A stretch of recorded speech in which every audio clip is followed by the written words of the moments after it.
예, 안녕하세요. 엑스버 제이입니다. 지금은 가는 곳에 여기 보시면 공사 때문인지 뭔지 모르겠지만 도로가 막힌 곳이 있다고 그랬어요. 가는 길 도중에. 근데 그냥 길을 다른 길로 선택해서 안 바꾸고 일부러 한번 이렇게 막힌 곳으로 한번 가볼게요. 그래서 정말 그런 곳이, 그 막힌 도로가 있으면 얘가 어떻게 대처하는지도 한번 볼 겸 여기를 한번 가겠습니다. 그리고 이 가는 길 자체가 지금 저 앞에 캐년을 넘어가요. 그래서 굉장히 꼬불꼬불 하기도 하지만은 어떤 곳에는 파톨 같은 것도 있고 좀 거친 도로긴 해요. 그래서 어떻게 잘 FSD가 주행하는지도 같이 한번 보시죠. 그리고 오늘 가는 도중에는 그 얘기를 한번 해보고 싶어요. 무슨 얘기냐면, 오늘 공식적으로 어나운스가 됐죠. 그 FSD가 오세아니아 지역에 정식으로 출시를 한다. 이게 공식적으로 배포가 됐어요. 그래서 새로 차량을 구매하시는 분들한테는 한 달간 FSD를 무료로 사용할 수 있는 약간 쿠폰 같은 거죠. 그런 걸 준다고 했고, 또 어디 뉴스를 보니까 이제 구독 서비스도 한다고 하더라고요. 이건 굉장히 중요한 것 같아요. 구독 서비스를 시작하는 게 왜 중요하냐면, 일시불로 FSD를 사려고 하면 일단 두 측면에서 부담이 되는 사람들이 있어요. 첫 번째는 일단 기본 가격이 8,000불 정도 가격이니까 일시불로 다 내기에는 부담스러운 면이 있죠. 그 다음에 FSD를 처음으로 사용해 보신 분들한테는 이게 얼마만큼 잘 될지도 모르는데 내가 이거를 단번에 8,000불을 주고 살 정도 가치인가?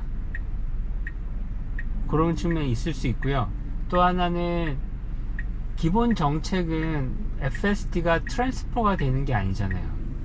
지금 트랜스퍼라는 거를 프로모션으로 사용하고 있잖아요. 그 얘기는 영구적으로 뭔가 FSD를 가지고 내가 차를 얼마든지 바꾸던 간에 그 FSD를 가지고 보유할 수 있는 건 아니거든요. 그러다 보니까 어떤 분들한테 좀 부담일 수 있냐면 저처럼 차를 장거리 운행을 많이 하는 사람들, 그러니까 1년에 막 몇만 마일 이상 뛰는 사람들한테는 아무리 테슬라 같은 경우에 뭐 20마일도 뛰고 한다지만 차 같은 경우에 오래 뛰면 아무래도 새 차로 바꾸는 횟수가 더 잦겠죠. 그런 사람들한테는 보통 8,000불 하면은 5년 이상을, 아니면 한번 FSD 트랜스퍼 같은 프로모션을 통해 가지고 더 길게 사용하려고 할 텐데, 그런 사람들한테는 조금 부담이겠죠. 그리고 계산해 보면 한 달에 100불 정도잖아요. 그럼 1년에 1200불인데 1200불을 8,000으로 나누면 한 6, 7년 쓰는 거죠. 6년 반 이렇게 쓰는 거죠. 6년 반 정도의 값어치인데 차량을 막 3년 만에 바꾸고 막 잃어버리면, 근데 FSD 트랜스퍼가 어느 순간 안 될 수도 있잖아요. 그러면은 좀 부담스러운 가격일 수 있죠. 그런 사람들이 좀 더 자유롭게 FSD의 접근성, 그런 사람들 접근성을 높이기 위해서 구독이라는 게 굉장히 좋은 서비스 같아요. 또 하나는 구독 서비스를 시작을 해야, 제가 지금 여러 번 제가 이런 부분은 조금 테슬라가 적극적으로 반영했으면 한다는 게 뭐냐면, 요금제를 조금 다양화했으면 좋겠어요. 그냥 월 정액제가 아니라, 저 같은 사람은 월 정액제가 훨씬 좋아요. 저는 구독을 하고 있는데 월 정액제가 좋은 이유는 뭘까요? 저는 한 달에 100불만 내면 막 한 달에 3,000마일 4,000마일을 막 달려요. 한 달에 3,000마일 4,000마일을 달리면은 저한테는 마일당 기준으로 가격을 따져보면 굉장히 이득이죠. 그런데 어떤 사람들은 저처럼이 아니라 한 달에 뭐 몇백 마일 정도밖에 안 뛰어요. 그 사람들한테 이 100불이란 가격이 비쌀 수도 있는 거예요. 그래서 또 하나 요금제가 맥스를 월 정액 기준으로 두고 마일당 프리페이드 선불제로 해가지고 운영을 하면 자기가 몇 마일 정도를 거를 이미 FSD로 사는 거죠. 산 다음에 그게 다 떨어지면 충전하고, 근데 자기가 보니까 한 달에 정액제가 더 싸. 그럼 정액제를 하는 거고. 그렇게 조금 다양화하면 좀 더 접근성을 높일 것 같아요. 그래서 오세아니아 지역에 가장 큰 기술적인 측면에서 가장 크게 주목해야 될 점은 우핸들 국가에서 첫 출시다. 우핸들 국가에서 첫 출시라는 거. 근데 그게 같은 FSD 버전으로 분명히 이루어질 거라는 거죠. 단지 좌핸들에서 우핸들로 바뀔 거예요. 그러니까 이 비즈니스 확장성 측면에서 증명하는 또 하나의 측면이 있는 거고요. 그 다음에 기본 FSD 모델이 얼마나 강력한지를 보여주는 측면이 있을 거예요. 왜냐하면 똑같은 거예요. 같은 모델을 가지고 각 나라별로 각 나라의 규범이라든지 어떤 신호라든지 이런 것들을 습득을 해서 적용을 하잖아요. 근데 이게 같은 모델이라면, 전 같은 모델을 확신하거든요. 모델이라 같은 모델인데 좌핸들 우핸들 간의 주행 데이터가 좀 틀릴 거잖아요. 그죠? 왼쪽 방향에 가는 방향과 오른쪽 방향에 가는 방향이 서로 반대니까. 근데 그것만 습득을 하면, 기본 모델링을 통해서 그걸 습득을 하면, 조금만 훈련을 하면 기존 모델을 그대로 적용할 수 있는 거니까 그 측면에서의 확장성을 보여주는 거고, 또 하나는 이제 비즈니스 측면에서 아까 얘기한 구독 측면에서도 얘기를 했고, 그 다음에 기술적인 측면에서도 얘기를 했잖아요. 또 하나는 뭐냐면은 이 지금 확장 속도라고 봐야 될 것 같아요. 그러니까 어디든 이 FSD는 지금 슈퍼바이즈드 기준으로 얘기 놓고 봤을 때 어떤 특정 도시, 어떤 특정 지역을 확장하는 게 아니에요. 그냥 나라별로 확장을 하고 있어요. 그러니까 이 확장 속도라는 게 어마무시하거든요. 그러면 이 확장 속도가 기본인 거예요. 여기서 지금은 슈퍼바이즈드에서 언슈퍼바이즈드로 가는 단계잖아요. 그러면 이 확장성을 바탕으로 이 기술적인 측면에서 같은 모델링을 통해서 이 확장성을 보여줬기 때문에 어떤 한 국가에서 슈퍼바이즈드에서 언슈퍼바이즈드로 됐다는 얘기는 지금 이미 슈퍼바이즈드가 적용된 나라에서는 바로 언슈퍼바이즈드로 전환할 수 있는 거예요. 규제만 없다면, 규제에 그것만 해결이 된다면 바로 전환할 수 있는 거예요. 그러면 이거는 엄청난 속도감을 보여주는 거거든요. 그 다음에 한 국가에서 슈퍼바이즈드에서 언슈퍼바이즈드로 변환하게 되면 이제 그때부터는 사람들이 생각이 틀려질 거예요. 또 한 번 틀려지는 계기가 될 거예요. 그래서 이 오세아니아 지역에 이 출시된 슈퍼바이즈드 FSD가 출시된 거는 굉장히 큰 의미가 있다라는 거고요. 그 다음에 또 하나는 오세아니아도 나라가 크잖아요. 나라가 크면서 이제 이 FSD를 사용하는 사람들이 많으면 많을수록 우핸들 국가에서 일단 나라가 크면요 주행하는 거리가 길 수밖에 없어요. 기본 거리가. 그러니까 많은 주행 데이터를 쌓아야겠죠. 물론 더 복잡하고 뭐 되게 희한한 엣지 케이스를 적을 수도 있어요. 적을 수도 있지만 기본적으로는 그런 측면보다 많은 데이터를 처음에 양떼기로 많이 쌓아가지고 제공을 해서 빨리 모델링을 더 발전시켜야 되는 게 더 중요하거든요. 그러니까 우엔드 국가에서 첫 번째로 오세아니아가 이렇게 오픈이 된 거는 전 되게 좋은 방향이라고 봐요. 네, 좋은 방향이라고 보고, 이렇게 해서 한번 다져지고 나면 다음 영국이나 아니면 뭐 일본이나 아니면 뭐 다른 나라들 또 있죠. 말레이시아였나요? 또 우엔드를 하는 데들이, 그런 데들에 적용하기는 좀 더 쉬워지겠죠. 예. 그래서 그런 부분들은 굉장히 긍정적인 부분이다 라는 생각이 들어요. 그러면서 이게 무슨 생각도 드냐면, 원래는 오세아니아 지역이 먼저 그 FSD가 슈퍼바이즈드라도 FSD가 승인될 거, 먼저 출시될 거라고 예상한 사람은 올 초 기준으로 놓고 봤을 때 아무도 없었을 거예요. 전 아무도 없었다고 봐요. 왜냐면 그때까지는 계속 나왔던 얘기는 유럽 얘기가 먼저 나왔으니까. 근데 어느 순간 갑자기 유럽의 여러 나라에서 테스트하고 있다는 것도 나왔지만, 뭐 일본에서도 테스트하고 있고, 뭐 태국에서도 테스트하고 있고, 뭐 이런 것들이 막 계속 나오거든요. 그래서 무슨 생각이 드냐면, 테슬라가 FSD를 구동시킬 수 있는 사회적 인프라를 갖춘 거의 모든 나라에 이 규제 승인까지 기간까지 고려해서 일단 다 뭔가를 승인 요청을 넣었을 것 같아요. 그러니까 저는 한국도 마찬가지라고 보거든요. 한국도 이미 넣었을 거예요. 넣고 그 다음에 이제 준비를 하겠죠.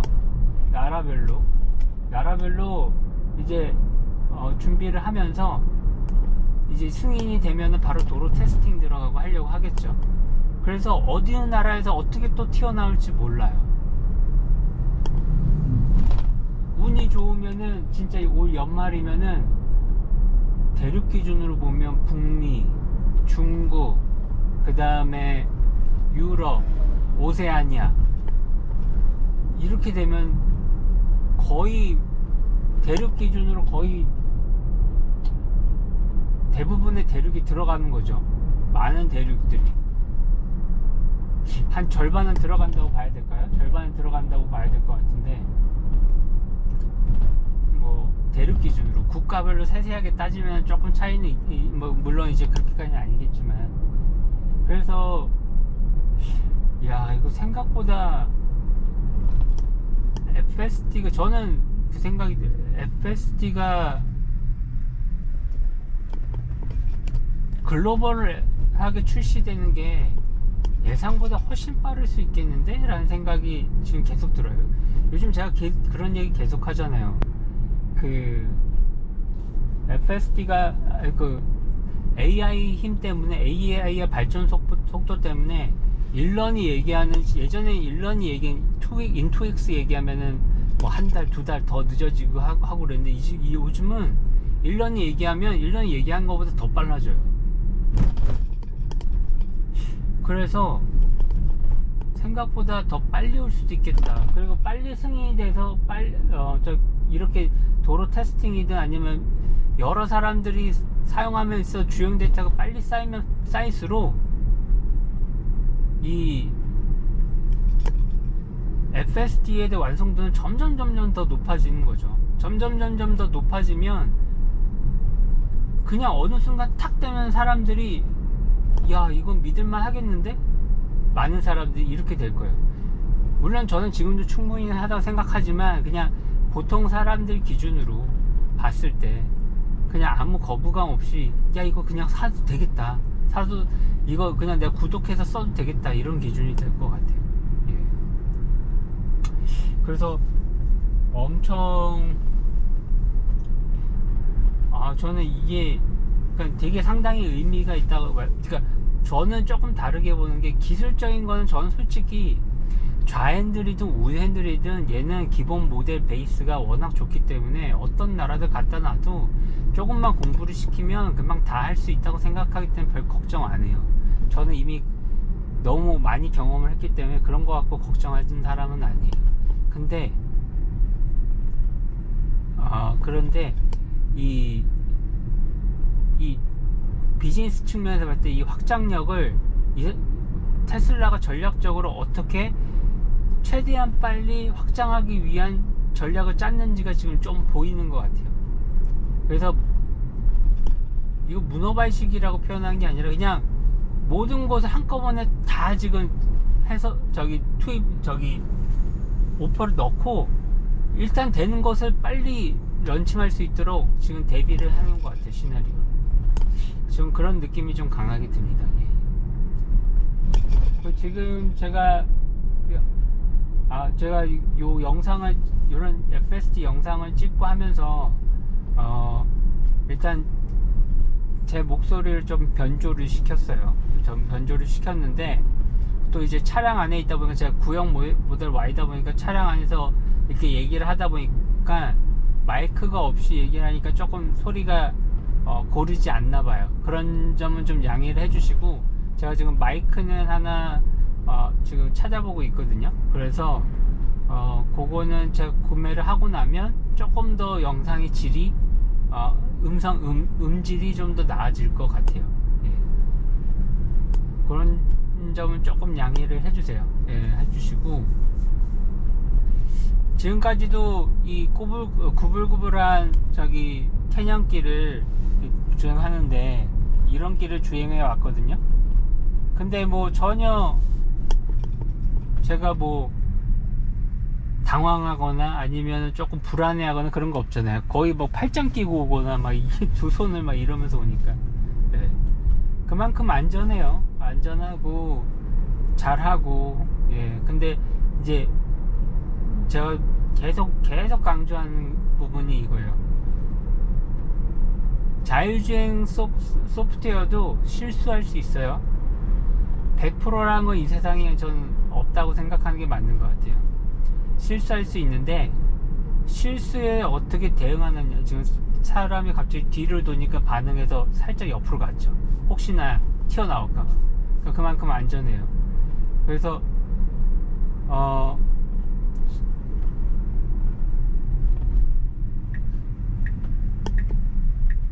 이 부분이 지금 여기 보면은 요 삼거리, 이렇게 삼거리에서 우측으로 가야 되거든요. 그러면 여기가 우회전 전용 차선이고요. 여기가 좌회전 전용 차선이에요. 그러면은 여기 우회전에 타서 가다가 좌회전을 해야 되는데, 여기서 좌회전 차선을 탔어요. 이러면 안 되는데, 지금 저 차선도 원래 가면 안 되거든요. 원래 신호가 저기서 이렇게 우회전 해도 된다는 신호가 가야 되는데, 사람들도 여기 헷갈려서 신호를 막 무시하고 그냥 우회전해서 가요. 원래 신호를 바꿔 가야 되는데. 그래서 그런 측면이 있고, 지금 여기서 얘가 느꼈죠? 자기 우회전해서 가야 되는데,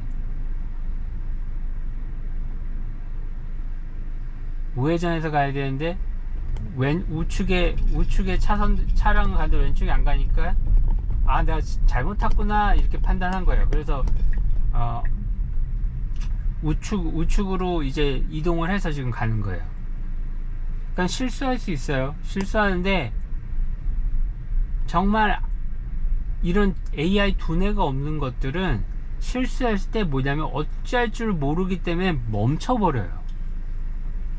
왜냐면 그 플래닝을 유동적으로 바꿀 힘이 없는 거죠. 그 상황에 맞춰가지고 플래닝을 바꿔야 되는데, 그 바꿀 힘이 없어요. 바꿀 힘이 없으니까 대처를 못하고, 나 어떻게 하지? 이러다 그냥 멈춰버리는 거예요. 근데 FSD는 그런 게 없어요. FSD는 그런 게 없고, 항상 어떻게든지 대응하려고 해요. 그 측면이 저는 웨이모랑 결정적인 차이라고 봐요. 지금 여기서도 공사 중인데, 여기가 막혀 있으니까 이 가운데 노란 게 점선 이렇게 돼 있으면은 양쪽에서 들어올 수 있는 게 이제 그게 따라서 지금 좌회전 차선으로 유들이 있게 간 거거든요. 지금 그리고 여기가 지금 제가 보니까 신호가 고장 났네요. 신호가 지금 고장 나서 원래는 신호가 고장 났을 때 스탑 사인처럼 해야 돼요. 스탑 사인처럼 한 차 한 차씩 가야 돼요. 저 차 가고 나면은 이제 제 차가 가야 되는데, 이 차 가고 나면 이제 제 차 가야죠. 그죠?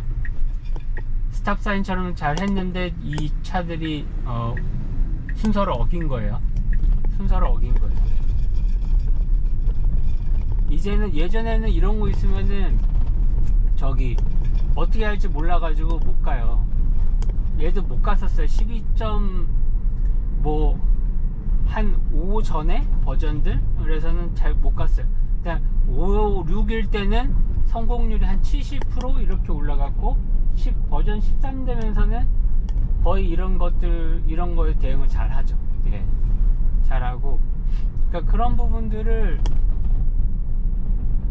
한번 이렇게 이 케이스별로 한번 이렇게 쭉 보시면은 도움이 돼요.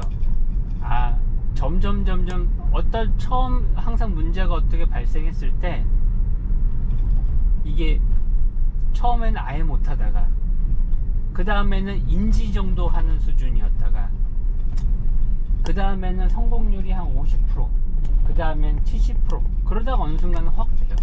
네. 단번에 막 이렇게 해결되는 경우도 있지만 그런 경우들이 많아요. 그러니까 그런 포인트를 잘 보시고 FSD 영상을 보시고 아니면 제 팟캐스트를 보시면은 도움이 많이 될 거예요. 네.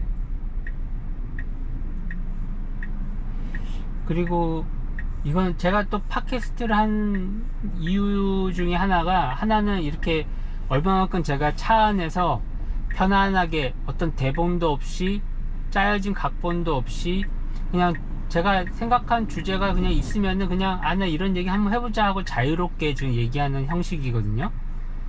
그 이유가 사람이 이렇게 자유롭게 얘기할 때는 대본이 없으니까 생각을 해야 되잖아요. 그러니까 내가 이런 생각을 하고 이런 말을 하고 이런 몸짓 손짓을 쓰면서 설명하는데도 그동안 얘가 이렇게 운전해 주는데도 불구하고 별로 불안함이 없이 안전하구나, 그런 걸 보여드리기 위한 게 하나가 있고요. 또 하나는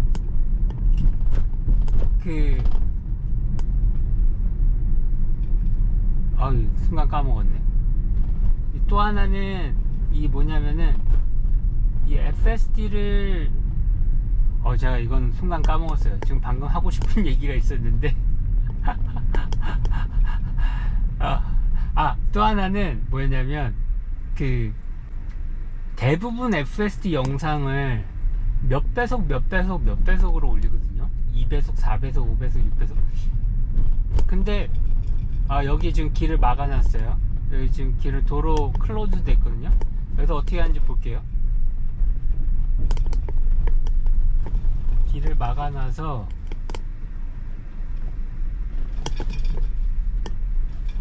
지금 얘가 길을 막아놓으니까 차를 돌리죠.